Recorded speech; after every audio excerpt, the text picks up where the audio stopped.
Station, this is Houston. Are you ready for the event? Houston, this is Station. We're ready for the event. Bloomberg TV, this is Mission Control in Houston. Please call Station for a voice check. Station, this is Ryan Chilcote with Bloomberg TV. How do you hear me? Bloomberg TV, International Space Station. We've got you loud and clear. Fantastic. What an honor and a pleasure. Welcome to Ryan's Russia. I understand I have all 6 of you on board up there right now? Ryan, you almost do. Oleg's busy flying the space station. He's still hard at work, but we've got 5 of 6. Someone has to fly the space station. That's very excusable. How does it work up there? I want to ask you. There's 6 of you. It's a big station, right? Do you work in separate areas? Are some areas segregated, Russians only, some areas Americans only? How does that work? No, absolutely not. But it's a great question, Ryan. We've got we do often talk about there being 2 segments, there being the U.S. operational segment and the Russian segment, when in fact this is one space station, one crew, and we're supported, and the space station is largely operated by control centers all around the world. But from the perspective of the people that live and work aboard space station, this is one big team. Was that a mosquito he was just knocking down there? What? Maybe I shouldn't ask what that was. So, in terms of the size, no mosquitoes up here.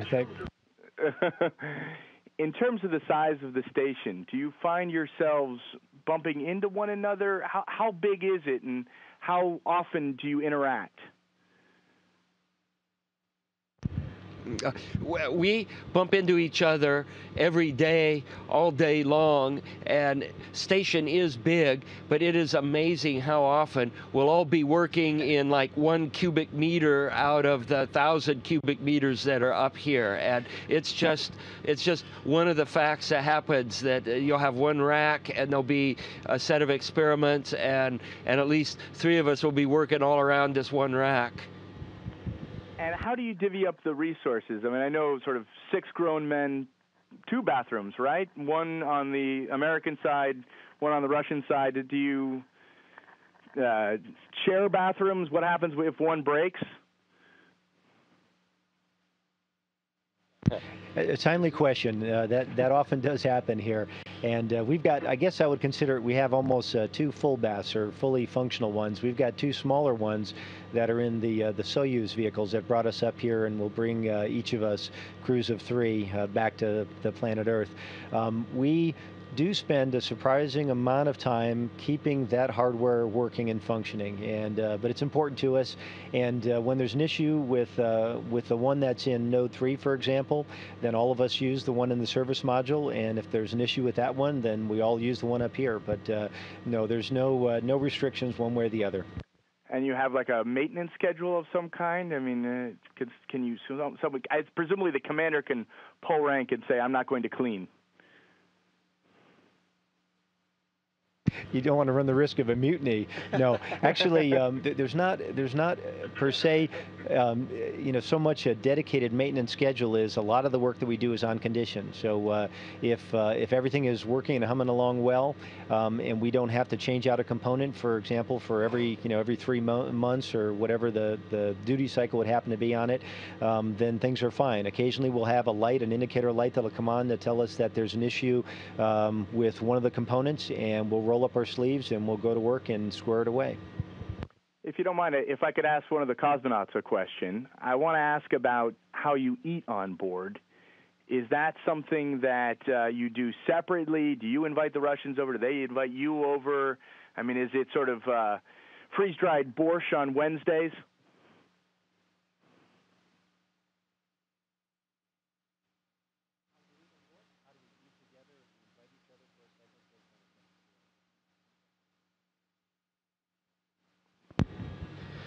Thank you for a good question. We live here like one family, and we try to help to every one of us if we have time, of course. We have maybe not a lot of time, but we have a time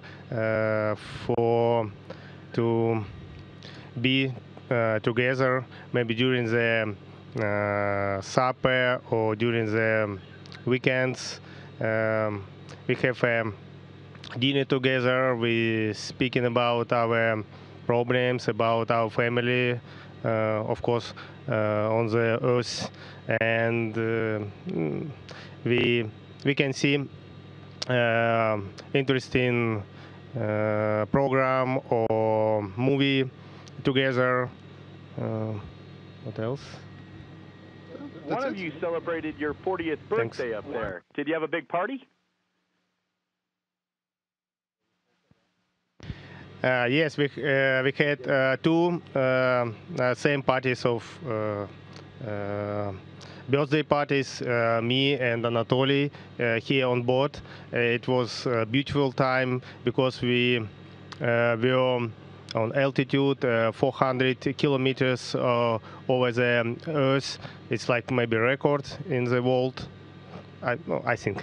And we had a beautiful party with beautiful songs of our commander, Daniel. He played guitar, beautiful songs.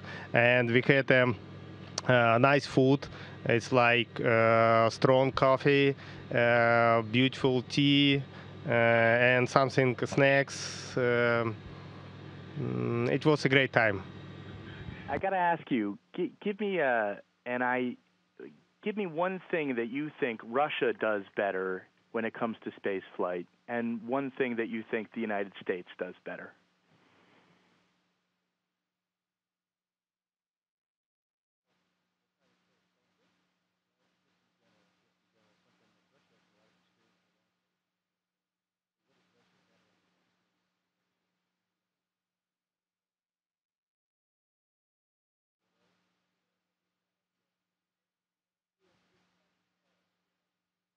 So it's an interesting question, Ryan.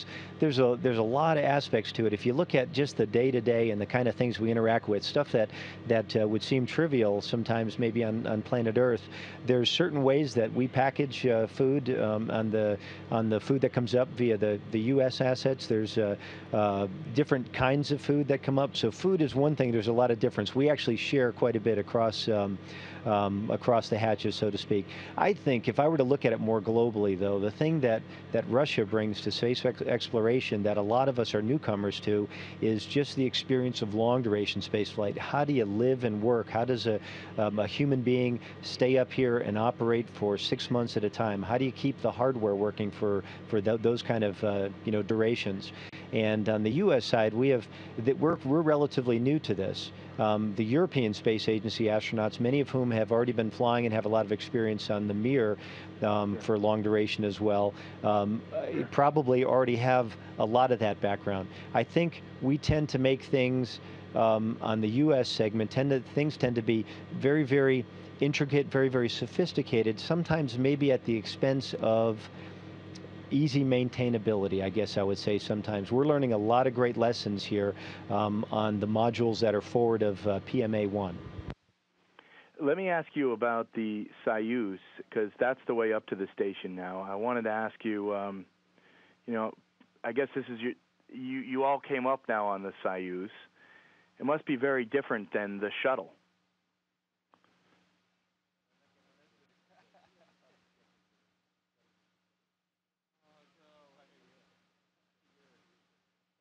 Okay. Obviously, the thing that's most evident to all but the most casual observer is the Soyuz or any capsule-based spacecraft is quite a bit smaller than the space shuttle is. So, from the perspective of riding aboard, the space shuttle has a lot of room, and it was a very different ride. On the Soyuz, it was much smaller. Now, with that said, capsules are a very elegant and straightforward way to get to low Earth orbit and also to return to Earth. For me, it was great to have had the experience to fly in both types of vehicles. Soyuz affords us the opportunity to have a vehicle to act as a lifeboat for the entire duration that we're up here, for all of the 6 months. If there happens to be a serious emergency on board space station, in a matter of minutes, each of us, all of us, will get to our respective Soyuz, and those vehicles will be ready to return Earth in real short order. So that's kind of a dual purpose aspect to those, and a very important one for long duration flyers. I want to ask you guys, what should the next frontier be when it comes to space exploration? Not NASA's view, not the Russian Space Agency's view, but your own personal views. Maybe a couple of you guys could share. I mean, is it Mars? Is it the moon? Is it a base on the moon? Is it an asteroid? Is it more of what you're doing now in low orbit? Well, I think all three of them are going to happen. I mean, everybody looks always at this moment and the budgetary problems of the next half year. But in the long run, humans will spread through the solar system. And I think the asteroid is a very interesting topic. I never thought about that before it came up. I think that's a very, very good one. But for sure, we will have bases on the moon. There will be mining on the moon. We will get great sources of energy. We will use the solar energy more, and then we will go to Mars. The problem is when. I always say in 25 years, but I said that 25 years ago as well. That's one of the things of spaceflight. We have to be very patient, but it will happen for sure. If you look at our state of technology, there's only about 4 general places we can go right now in space. We could do low Earth orbit. We could do something between the Earth and the moon, and we call that the Earth-Moon Cis space. We can do something on the moon and possibly go to Mars. And these are about the 4 general things that we can do right now or contemplate doing. And as far as I'm concerned, it doesn't really matter which one. You know, choose one, and the important thing is to choose one and stick with it for a long enough period of time so you can make some progress. And it takes about 10 years to make any progress in these fronts. So we have to choose one of these and roll up our sleeves and just work and work and work for about 10 years before we will see real progress on this front. Tell me about some of the traffic you've got coming up there. You've got it's being called the Cosmic Traffic Jam. You've got an awful lot of spacecraft coming up there over the next several months, don't you?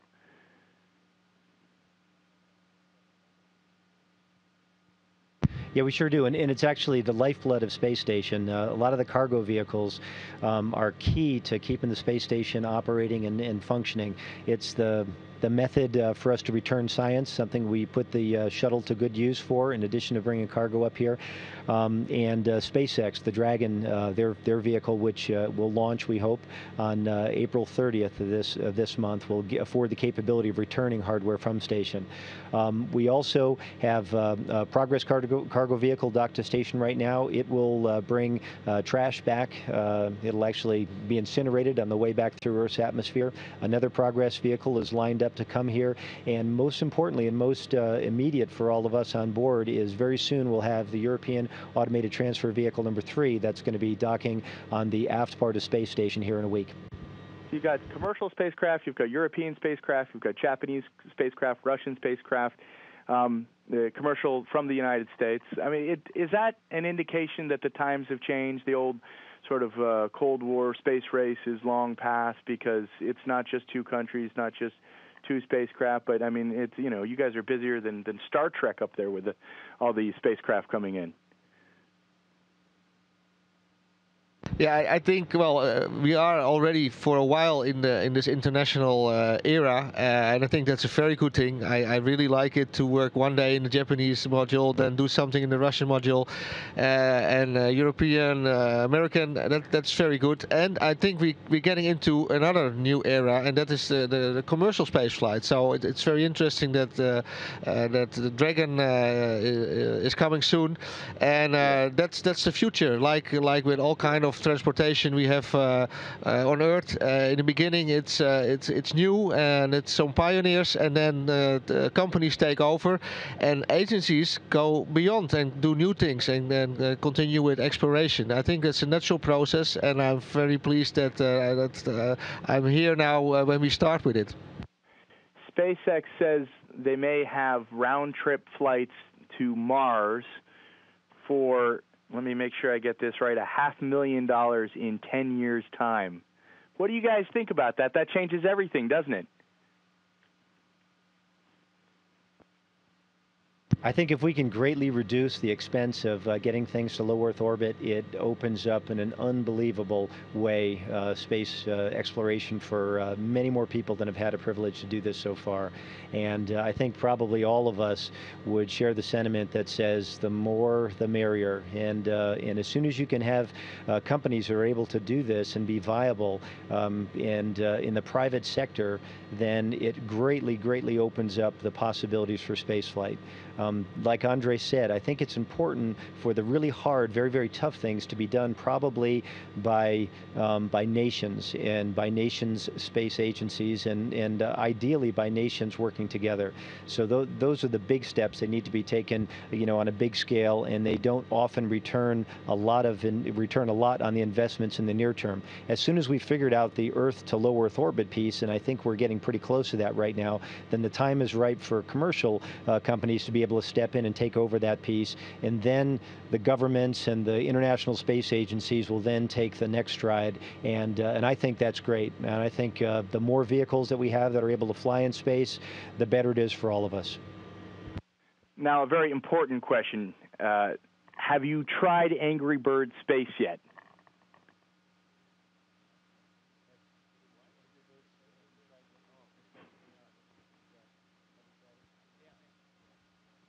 We don't have any electronics up here that we can capable of playing it. Oh, no video game. Yeah, it's too sophisticated for. It's too sophisticated for the space station, yeah. And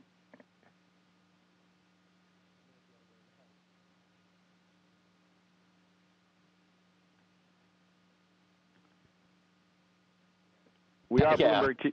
Sorry, go ahead. Ryan, are you still with us? Yeah. Look, I'm sorry, I thought we might have lost you.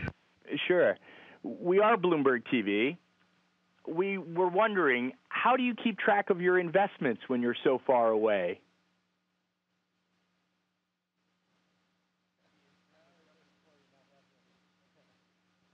Yeah, we're all looking at each other saying, what investments? The folks that fly in space generally don't do this to become rich.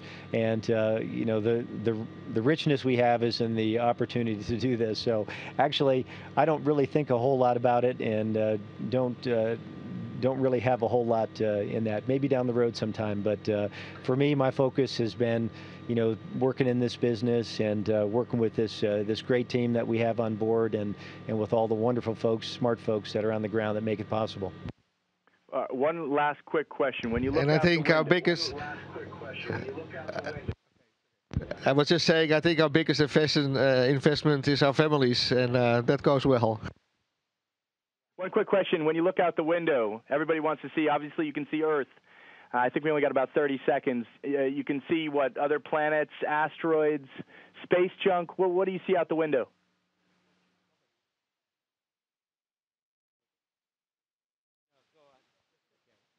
Well, the thing that really captures the view is the planet Earth. I mean, it is spectacular. It is just beyond description, at least beyond description for somebody like me. And but with that said, you can see stars that are just brilliant points of light that do not twinkle. You see comets. You see other satellites and spacecraft. And but your eyes are always drawn back to our home, planet Earth. Oh, that. Gentlemen, thank you very much. Thank you for joining us on Ryan's Russia. You be well. Ryan, thank you. It's a pleasure talking to you today. Station, this is Houston ACR. That concludes the event. Thank you. Bloomberg TV, space station, we are now resuming operational audio communications.